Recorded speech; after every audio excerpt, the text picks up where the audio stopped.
In the shadow of the American Civil War, the Southern planter stood at a crossroads, faced with a stark choice: adapt to the changing economic landscape or cling to a failing system that would ultimately bring ruin. The story of the Southern planter is a tale of missed opportunities, short-sightedness, and the tragic consequences of placing profit over progress. It is a story that echoes through the annals of history, a cautionary tale of what happens when a society refuses to evolve. The Southern planter of the 1850s was a figure of immense wealth and power, but beneath the facade of grand plantations and lavish lifestyles lay a system on the brink of collapse. The planter's wealth was built on the backs of enslaved African Americans, a brutal and inefficient labor system that was increasingly at odds with the Industrial Revolution sweeping the North and Europe. While the North and Europe were rapidly modernizing, the South remained entrenched in an outdated agricultural model that relied on slave labor, primitive farming methods, and a refusal to embrace technological advancements.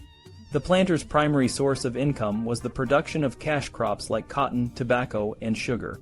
These crops were in high demand, but the planter had little control over the prices they fetched in the global market. Northern and European merchants and manufacturers, through their intelligence and close coordination, set the prices for raw materials, leaving the planter at their mercy. Despite the high demand for southern crops, the planter's profits were squeezed, and he was left with a narrow margin. In theory, the planter had several ways to increase his income. He could sell his crops at higher prices, increase production through intensive farming, reduce the costs of handling and transporting his crops, or exploit his laborers more ruthlessly. In practice, however, the planter was limited by the constraints of the market and his own unwillingness to adapt. He could not control the prices of his crops, and he was too entrenched in his traditional ways to embrace modern farming techniques or improve the efficiency of his labor force. The planter's reluctance to change was rooted in a deep-seated belief in the superiority of the Southern way of life.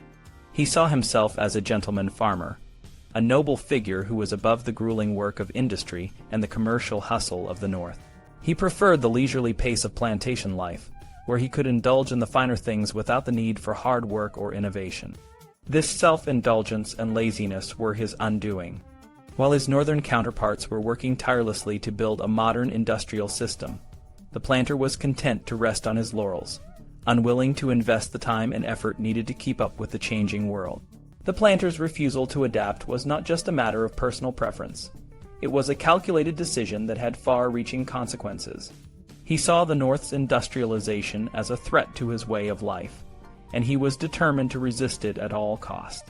He believed that the South's economic future lay in agriculture, not industry, and he was willing to go to great lengths to protect his interests. This included opposing any attempts to build a national economy that would benefit the North at the expense of the South. The planter's resistance to change was also fueled by his deep-seated racism and his belief in the inferiority of African Americans. He saw slavery as the only viable labor system for the South, and he was convinced that freed African Americans would be unable to contribute meaningfully to society. This belief was not just a matter of prejudice.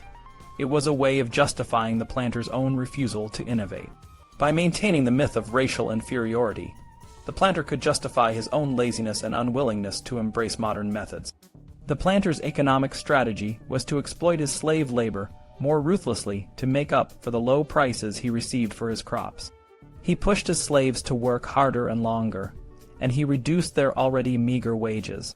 This approach was not just cruel, it was also counterproductive. The planter's strategy of squeezing every last drop of labor from his slaves led to a cycle of diminishing returns.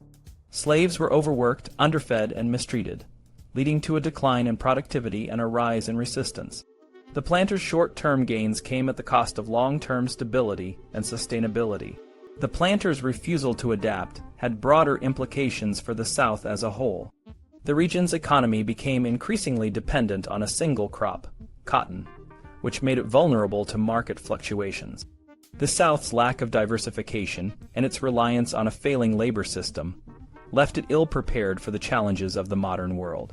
While the North was building a diversified economy with a strong industrial base, the South remained stuck in the past, a region defined by its attachment to an outdated and exploitative system. The planter's short-sightedness had a profound impact on the social and political landscape of the South. The region's leaders were increasingly isolated from the rest of the country, and they became more radical in their defense of slavery. This isolation and radicalization set the stage for the Civil War, a conflict that would ultimately bring about the end of the planter class and the abolition of slavery. The legacy of the Southern planter is a complex and troubling one. On the one hand, he was a figure of immense wealth and power, a symbol of the South's golden age. On the other hand, he was a tragic figure, a man who clung to a failing system out of a combination of laziness, self-indulgence, and racial prejudice.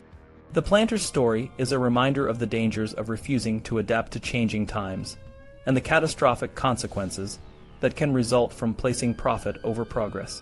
In the end, the Southern planter's quest for wealth and power came at a terrible cost. His refusal to embrace modernization and his insistence on maintaining the brutal system of slavery left the South vulnerable and fragmented. The Civil War would bring an end to the planter's reign, but the scars of his legacy would linger for generations. The story of the Southern planter is a cautionary tale that resonates to this day. It serves as a reminder that progress requires not just wealth and power, but also the willingness to adapt, innovate, and embrace change. The planter's failure to do so led to his downfall, a lesson that remains relevant in a world that is constantly evolving.